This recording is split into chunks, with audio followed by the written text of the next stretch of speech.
अभय करेगा? बोले वहां अकार जो है अल्प अर्थ में लिया गया, अक्षीरी बटा, और कहीं कहीं पर नए समास विरोध अर्थ में होता। तो यहां पर असुर शब्द में जो नए समास है वो विरोध अर्थ में किया गया है। न सुरह असुरह ऐसा समास नहीं, यहां पर अ का अर्थ है सुर विरोधिनः असुरः, जो सुर के विरोधी हैं वो असुर। तो असुर होने के कारण रावण के अंदर जन्मजात देवताओं के प्रति विद्वेष और द्रोह की भावना है। ये उनका नैसर्गिक पक्ष है। इस पक्ष का भगवान भी कभी कभी समर्थन करते हैं। हां, जब अत हो जाती है, अत्यधिकता हो जाती है, तब भगवान देवताओं का पक्ष लेते हैं, अन्यथा भगवान इस पक्ष का विरोध नहीं करते। भगवान जानते हैं कि पट्टीदार हैं, सब आपस में लड़ेंगे ही, बिना लड़े काम कैसे चलेगा।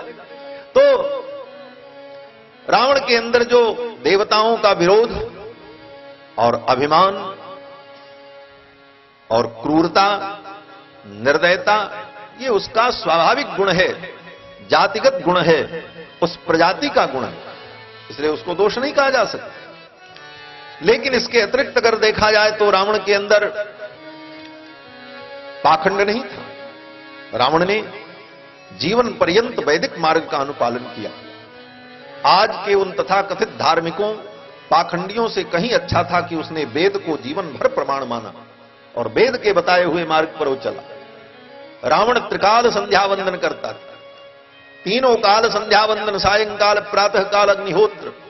और रावण ही नहीं, यथा राजा तथा प्रजा, जैसा राजा होता वैसी प्रजा होती। रावण के राज्य में, लंका में रहने वाले जितने राक्षस थे वो प्रातः काल, सायंकाल अग्निहोत्र करते थे, और उन राक्षसों के घर में वेद पाठ होता था। वाल्मीकि रामायण में वर्णन है कि हनुमान जी महाराज जब लंका में पहुंचे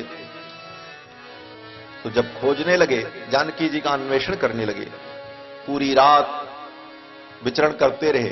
जब प्रातः काल होने का समय आया तो हनुमान जी ने क्या देखा कि जितने राक्षस थे सब उठ करके नहा धो करके कोई संध्या कर रहा है, जो ब्रह्मचारी हैं वो वेद पढ़ रहे हैं, जो गृहस्थ हैं वो अग्निहोत्र कर रहे हैं। इस प्रकार सबके घर में वेद ध्वनि सुनाई पड़ी। सुस्राव ब्रह्म घोषान सविरात्रे ब्रह्म राक्षसान। उन ब्रह्म राक्षसों के घर में सुस्राव ब्रह्म घोषान, ब्रह्म माने वेद, वेद का एक नाम ब्रह्म है। ब्रह्म शब्द के कई अर्थ हैं। ब्रह्म माने ब्रह्मा, ब्रह्म माने भगवान परब्रह्म परमात्मा, ब्रह्म माने ब्राह्मण, और ब्रह्म माने वेद। वेद को भी ब्रह्म कहते हैं, इसीलिए वेद पढ़ने वाले को ब्रह्मचारी कहा जाता है। वो ब्रह्म को चर लेता है ऐसा नहीं है, वहां ब्रह्म माने वेद। तो वेद पढ़ने वाले को ब्रह्मचारी कहते हैं। तो सुस्राव ब्रह्म घोषान सविदात्रे ब्रह्म राक्षसान। उन ब्रह्म राक्षसों के घर में हनुमान जी ने देखा सबके घर में वेद पाठ हो रहा था। तो वह रावण भी इस मामले में उन पाखंडियों से कहीं अच्छा है। जिन पाखंडियों का नाम मैंने कथा में लिया, कौन? बोले एक तो ब्रह्म कुमारी, जिसको आजकल ब्रह्म कुमारी कहते हैं। ये ब्रह्म कुमारी नहीं है, ये ब्रह्म कुमारी है। ब्रह्म कुमारी शब्द ही नहीं बनेगा, ब्रह्म कुमार तो बनता है, लेकिन ब्रह्म कुमारी या ब्रह्म कुमारिणी ऐसा कुछ नहीं। तो महाराज ये ब्रह्म कुमारी जो है ये तो ब्रह्म कुमारी, इनको भ्रम है धर्मशास्त्र का। राधा स्वामी, निरंकारी, धन धन गुरु, गायत्री परिवार, आर्य समाज, ये सब पाखंडियों का बहुत बड़ा नेटवर्क है। इन सब पाखंडियों से रावण कहीं अच्छा था, जिसने वैदिक मार्ग को माना और वेद के मंत्रों में बताए हुए नियमों का पालन किया। महाराज यहां तक कि रावण राक्षस होते हुए भी गाय की महिमा को इतने अच्छे से समझता है कि लंका में हनुमान जी महाराज जब पहुंचे उस समय रावण ने, जब विभीषण आए कहने के लिए कि नीत विरोधन मारिय दूता, तो उस समय रावण ने बड़ी अच्छी नीति बताई, क्योंकि नीतिज्ञ था। रावण जब मरा है तो विभीषण यही कह करके रो पड़े। विभीषण ने कहा आज दुनिया से सबसे बड़ा नीतिज्ञ चला गया, भगवान श्री राम ने भी इसका समर्थन किया। गतः सेतु सुनीति नाम, सुनीतियों का जो सेतु था वो दुनिया से चला गया, ऐसा व्यक्ति था। इसका मतलब आप समझना मत कि स्वामी जी राम कथा सुनाते सुनाते रावण कथा सुना रहे। रावण भी भगवान की लीला का एक महान अंग है। बिना उसके ठाकुर जी की लीला, राम का रामत्व कैसे प्रकट होगा? बिना रावण के राम का रामत्व कैसे उद्भासित होगा? कहते हैं कि सापेक्षता का सिद्धांत है, जब तक रावण जैसा प्रतिद्वंदी नहीं होगा तब तक राम जी के उत्कर्ष का समाज को ज्ञान कहां। और जिसके लिए भगवान को अपना वैकुंठ छोड़कर धरामंडल पर आना पड़े, जिसके लिए भगवान को अवतार लेना पड़े, वो साधारण नहीं। तो रावण जब मरा तो विभीषण जी ने यही कहा, गतः सेतु सुनीति नाम, नीतियों का सेतु चला गया। तो रावण ने वहां पर एक बड़ी अच्छी नीति कही। रावण ने कहा, विद्यते गोसु संपन्नम विद्यते ज्ञातितो भयम। रावण ने यही कहा है वाल्मीकि रामायण में। जब विभीषण जी महाराज आए और रावण के नियम का विरोध किया, राम जी का पक्ष लिया, तो रावण ने कहा कि विद्यते गोसु संपन्नम, जहां गाय की सेवा होती है, जहां गौ पालन होता है, गौ की रक्षा होती है, वहां सदा संपन्नता रहती। ये रावण ने कहा। मैं तो कहता हूं कि इस देश के नेतृत्व, प्रधानमंत्री और नीति निर्धारक राजनेताओं से वो रावण कहीं अच्छा था जो गाय की महिमा को जानता था। और इस भारत के नेताओं की बात कही जाए, मोरारजी देसाई इस भारत के प्रधानमंत्री थे। जब प्रधानमंत्री नहीं बने थे उसके पहले उन्होंने काशी में बड़े बड़े विद्वानों की सभा में आकर के कहा कि आप हमें वोट दीजिए, हम जीत करके दिल्ली के तख्त पर बैठेंगे तो अपनी कलम से सबसे पहला काम करेंगे कि भारत में गोहत्या बंद करेंगे। भगवान शंकराचार्य, ज्योतिष पीठ के शंकराचार्य और करपात्री स्वामी जी महाराज और पुरी के शंकराचार्य स्वामी निरंजन देव तीर्थ जी महाराज, इन महापुरुषों के सामने, हजारों संतों के सामने मोरारजी देसाई ने यही कहा था। आज भी वो रिकॉर्ड है कि मैं प्रधानमंत्री की गद्दी पर बैठते ही सबसे पहला काम करूंगा अपने कलम से कि भारत में गोहत्या पूर्ण रूप से प्रतिबंधित हो। बड़ी आशा थी लोगों को। लेकिन जब प्रधानमंत्री की गद्दी उनको मिल गई और उस गद्दी पर जाने के बाद जब गोहत्या का कानून नहीं बना तो संत लोग उनसे मिलने गए। उन मिलने वाले संतों में करपात्री स्वामी जी महाराज, धर्म सम्राट पुरी के शंकराचार्य स्वामी निरंजन देव तीर्थ जी महाराज, ज्योतिष पीठ के शंकराचार्य श्री कृष्ण बोधाश्रम जी महाराज, ये बड़े बड़े महापुरुष गए। और इनका प्रतिनिधि मंडल जब मिलने गया तो प्रधानमंत्री आवास में जब चर्चा हुई तो लोगों ने कहा, अब आप इस कार्य को पूरा करें, आप अपने कलम से ये आदेश करें कि भारत में गोहत्या पूर्ण रूप से प्रतिबंधित हो। तो मोरारजी देसाई के वाक्य क्या थे सुन करके आपको आश्चर्य होगा।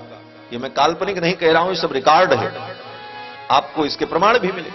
मोरारजी देसाई ने कहा, ठीक है, बात मैंने कहा था, लेकिन मैं अब प्रधानमंत्री हूं। बोले तो ये तो मैं भी जानता हूं, करपात्री जी ने कहा। बोले तो मैं केवल हिंदुओं का प्रधानमंत्री नहीं हूं, मैं तो मुसलमानों का भी प्रधानमंत्री। यही शब्द है भाई, प्रधानमंत्री आप सबके हो, अच्छी बात है, लेकिन इसका मतलब ये नहीं है कि आप उस गद्दी पर बैठने के बाद न्याय न करो। तो इस प्रकार ऐसे राजनेताओं से रावण कहीं अच्छा था जिसने कहा कि विद्यते गोसु संपन्नम, जिस राष्ट्र में गौ का पालन होता है, जिस राष्ट्र में गौ की रक्षा होती है, गौ की सेवा होती है, वहां सदा संपन्नता रहती। रावण ने यह भी कहा कि विद्यते ज्ञातितो भयम, दुनिया में अगर किसी को भय होता है तो किससे होता है? तो रावण ने कहा ज्ञातितो भयम, अपने ज्ञाति से ही भय होता है। ज्ञाति माने बांधव।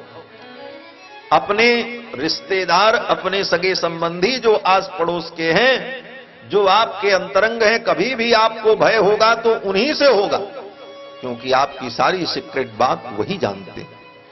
वो जब आपके विपक्ष में खड़े होंगे तभी आपका विनाश संभव है। इसलिए जब कभी भी भय होता है तो अपनों से ही होता है। बड़ी सुंदर कथा रामायण जी सुनाते हैं कि एक आदमी कुल्हाड़ी लेकर के लोहे की चला जंगल काटने के लिए। जंगल के पेड़ों ने आपस में वार्ता की, अरे कुल्हाड़ी लेकर के लकड़हारा आ रहा है, काटेगा। पेड़ों ने कहा, देखो कुल्हाड़ी लेकर के तो आ रहा, लेकिन उसके साथ अपना कोई भाई तो नहीं है। तो पेड़ों ने कहा, हां, उसमें लकड़ी का बेंट लगा हुआ है। तो जंगल के सभी वृक्ष रो पड़े, बोले अब हम काटे जाएंगे। अगर लकड़ी का बेंट न लगा होता तो उस कुल्हाड़ी से जंगल न कटता। जंगल को काटने में उसी का ही एक अंग सहायक बना। तो कहने का तात्पर्य कि कभी भी भय होता है तो अपने ज्ञातियों से ही होता है। रावण ने यही कहा कि विद्यते गोसु संपन्नम विद्यते ज्ञातितो भयम, और विद्यते स्त्रीसु चापल्यम, यह भी रावण ने कहा उसी श्लोक में कि स्त्रियों के अंदर चपलता ये सहज होती है, चंचलता सहज होती है, बुद्धि की स्थिरता नहीं रहती, चंचल बुद्धि होती है। और फिर उसी पंक्ति में आगे रावण ने यह भी कहा, विद्यते ब्राह्मणे तपः, और तपस्या ब्राह्मण में होती।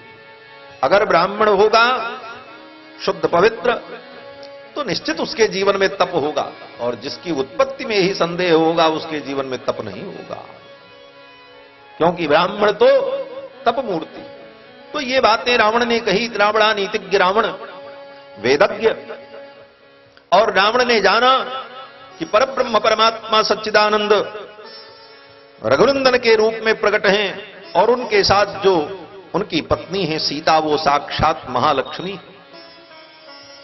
राघवत्वे भवत सीता रुक्मिणी कृष्ण जन्मनि, अन्ये स्ववतारेषु विष्णुरेशान पायिनी, देवत्वे देवदेहे यम मनुष्यत्वे च मानुषी। भगवान नारायण जब मनुष्य बनते हैं तो भगवती मानुषी बनकर के प्रकट होती हैं। ये रावण को मालूम। तो रावण ने विचार किया कि वेदों में जिन लक्ष्मी के वैभव का वर्णन है, हिरण्यवर्णाम हरिणीम सुवर्ण रजतस्रजाम चंद्राम हिरण्यमयीम लक्ष्मीम जात वेदो म आवह, जिन भगवती लक्ष्मी का वेदों में आवाहन किया जाता है, हे लक्ष्मी आप मेरे घर पधारो। अभी दीप मालिका आएगी, लोग लक्ष्मी को बुलाएंगे कि लक्ष्मी जी आओ। और लक्ष्मी जी का नाम क्या कहा वेदों ने? बोले हरिणीम। वो हरिणी, हरिणी माने हरिप्रिया हैं, भगवान की प्रिया हैं श्री हरिणी। और हेममालिनी, लक्ष्मी जी का ही एक नाम है हेममालिनी। यही नमोवा वो फिल्म के हीरोइनिया की बात। लेकिन लोग उसको बिगाड़ करके हेमा मालिनी, हेमा मालिनी कहते हैं। नमोवा हेम मालिनी। हेम माने स्वर्ण, स्वर्ण की माला पहनने वाली भगवती लक्ष्मी का नाम है हेम मालिनी। हिरण्यवर्णाम हरिणीम सुवर्ण रजतस्रजाम चंद्राम हिरण्यमयीम लक्ष्मीम जात वेदो मावह। तो वेदों का अध्ययन तो रावण ने भी किया था। रावण जान रहा है कि ये भगवती सीता साक्षात महालक्ष्मी है, पराम्बा है, और लक्ष्मी जिसको प्राप्त होती हैं उसी को सारे सद्गुण प्राप्त होते हैं। सिद्धांत भी, कितनों बड़े आप विद्वान और ज्ञानी और बुद्धिमान बने रहो, और रुपया पैसा नहीं है, फटक चंद गिरधारी, न लोटा न थारी, तो कोई नहीं पूछेगा, सब धरे रहो अपने विद्या। अगर धन है, आचार्य भर्तृहरि कहते हैं कि यस्यास्ति वित्तम स नरः कुलीनः, जिसके पास वित्त है वही कुलीन होता है। उसके मां बाप की उत्पत्ति और उसके खानदान का दोष कोई नहीं देखता। आज रुपया पैसा है तो बड़े बड़े नेता चाहे अंतरजातीय विवाह करके संतान पैदा करें, चाहे विजातीय विवाह करके संतान पैदा करें, कभी कोई उस विषय पर विचार नहीं करता, क्योंकि उनके पास वैभव है। तो यस्यास्ति वित्तम स नरः कुलीनः, वही कुलीन मान लिया जाता। बड़ा अच्छा कुल है, चाहे उसका खानदान वर्ण संकर ही क्यों न हो। जैसे भारत में ही देख लो, राहुल गांधी का खानदान घोर वर्ण संकर, न हिंदू न मुसलमान, न ब्राह्मण न क्षत्रिय, न ईसाई न कृष्ण, कोई भी निर्धारण नहीं कर सकता कि इसका धर्म क्या है, लेकिन कुलीन है, भारत की सत्ता को पाने के लिए व्याकुल है और उसको भी फॉलो करने वाले लोग विद्यमान हैं। कारण है कि पैसा है, धन है, पद प्रतिष्ठा। तो यस्यास्ति वित्तम सनरक कुलीनः सएव वक्ता, वो वक्ता है, उसको भी सुनने के लिए 50,000 आदमी आते हैं, जो कि मशीन से आलू पैदा करता है। कितनी कितनी बातें उसके विषय में कही जाती हैं, आप सुनते ही, लेकिन उसको भी सुनते हैं। क्यों? बोले उसको भी वक्ता मान लिया। यस्यास्ति वित्तम सनरक कुलीनः सएव वक्ता सच दर्शनीय, वो दर्शनीय हो जाता, उसको देखने के लिए लोग दौड़ते। यस्यास्ति वित्तम सनरक कुलीनः सएव वक्ता सच दर्शनीय। आगे भर्तृहरि ने कहा सर्वे गुणा कांचनमाश्रयन्, बड़ी भगवती लक्ष्मी की कृपा बड़ी अद्भुत। सशीलः सश्रुतवान गुणज्ञ, पराशर महर्षि कहते हैं अगर लक्ष्मी जी की कृपा हो जाए तो वही शीलवान गुणज्ञ और सब कुछ मान लिया जाता। तो लक्ष्मी की भी अपनी अभूतपूर्व महिमा है, हजारों दोषों को आच्छादित कर देती हैं भगवती महालक्ष्मी कृपा करके। तो रावण जानता है कि लक्ष्मी जी की कृपा हो जाए और साक्षात लक्ष्मी सीता हैं ये मेरे यहां आ जाएं तो मेरे लंका का वैभव और 4 गुना बढ़ जाए, स्वर्णमयी लंका जो है वो दिव्य हो जाए, इसकी दिव्यता और बढ़ जाए, जो ऐश्वर्य स्वर्ग में नहीं है वो मेरे पास हो जाए। ये सोच करके रावण ने सीता जी को प्राप्त करने का उपाय किया। और रावण ने किया क्या? बोले चतुराई की। बात चतुराई की थी कि जे जथा माम प्रपद्यन्ते तांस तथैव भजामि। तो रावण ने चतुराई की कि भगवान के पास से मैं लक्ष्मी को ले आऊं, लेकिन भगवान के पास से लक्ष्मी को लाने के लिए कुछ तो देना पड़ेगा, क्योंकि इस संसार में निःशुल्क कुछ नहीं है, सब सशुल्क है। कुछ भी प्राप्त करने के लिए उसके बदले में कुछ देना पड़ेगा आपको, चाहे समय दो चाहे साधन दो, कुछ न कुछ देना पड़ेगा, बिना दिए कुछ नहीं मिलता, क्योंकि सृष्टि में सब कुछ सशुल्क है। इसीलिए हमारे सनातन धर्म में सिद्धांत है कि जो चीजें आपको निःशुल्क मिल रही हैं उसका भी शुल्क आपको अदा करना पड़ेगा। आज नहीं अदा करोगे तो कल आरसी कटेगी। सरकार की किसी संपत्ति का आप उपभोग कर लें, आज भले आप न दें, 10 साल बाद विभाग में एक एक पैसे का हिसाब होकर के कटेगी आरसी, तब कुड़ुक हो जाएगा घर हुए। होता है कि नहीं? उसी प्रकार परमात्मा की बनाई हुई सारी वस्तुएं, सूर्य चंद्रमा पृथ्वी जल वायु, इनका जो हम उपयोग करते हैं इसका भी शुल्क हमको देना पड़ेगा। समय से देते रहो तो थोड़े में निपट जाएगा, नहीं तो ज्यादा होगा तो सूद ब्याज सहित देना पड़ेगा। थोड़े में क्या है? बोले सवेरे उठ करके नहा धो करके सूर्य भगवान को अर्घ दो, ये शुल्क है जो सूर्य अर्घ दिया जाता है कि आपके ताप को हम लेते हैं, आपके प्रकाश को हम लेते हैं, उसके बदले में हम आपको अर्घ देते हैं। ये पूजन, चंद्रमा का पूजन, पृथ्वी का पूजन, वरुण का पूजन, वायु देवता का पूजन, ये सब क्यों है? क्यों? बोले इनका हम उपभोग करते हैं, इसलिए इसका शुल्क हमें देना पड़ेगा, नहीं शुल्क नहीं। यहां तक कि शमशान घाट पर मुर्दा जलाने जाओ तो वहां भी टैक्स देना पड़ता है, मरने के बाद तक शुल्क चुकाना पड़ता है। तो ये प्रकृति का जो हम उपभोग करते हैं इसका भी शुल्क हमें देना चाहिए, और हम नहीं देते, निःशुल्क उपभोग करते हैं तो बाद में यही पाप बनता है।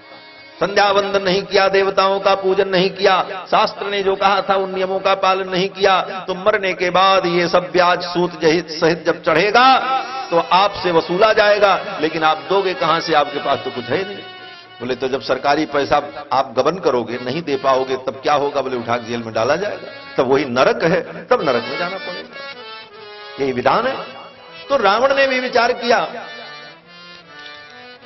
कि लक्ष्मी जी को मैं प्राप्त करूं तो इसके बदले में उनको क्या दूं? बिना दिए बिना शुल्क के कुछ मिलेगा नहीं, कुछ तो देना ही पड़ेगा। लेकिन कभी कभी लोग सरकार की संपत्ति का उपभोग करने के लिए थोड़ा देकर के ज्यादा जब लेना चाहते हैं, चतुराई करते हैं, बड़ी बड़ी जमीन जायदाद लिखाई, उसको कम बताया, स्टाम्प चोरी की, और बाद में पता चला तो सब लेने के देने पड़ते, सूद ब्याज सहित जाता है। उसी प्रकार रावण ने भी चतुराई की कि साक्षात लक्ष्मी को प्राप्त करने के लिए महालक्ष्मी को प्राप्त करने के लिए मैं भगवान को सोने का मृग भेंट करूं। और रावण ने कांचन मृग तैयार किया माया के द्वारा। मारीच से कहा, मारीच सुंदर माया मृग बन गया और मारीच को लेकर के गया।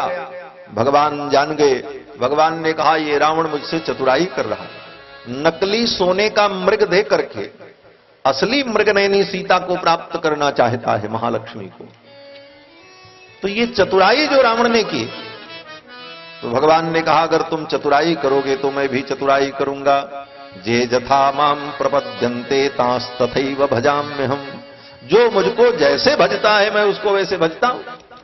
तो भगवान ने भी विचार किया कि जब ये चतुराई कर रहा तो हम भी चतुराई करें। नकली काम करेगा तो नकली ही मिलेगा, असली मिल नहीं सकता।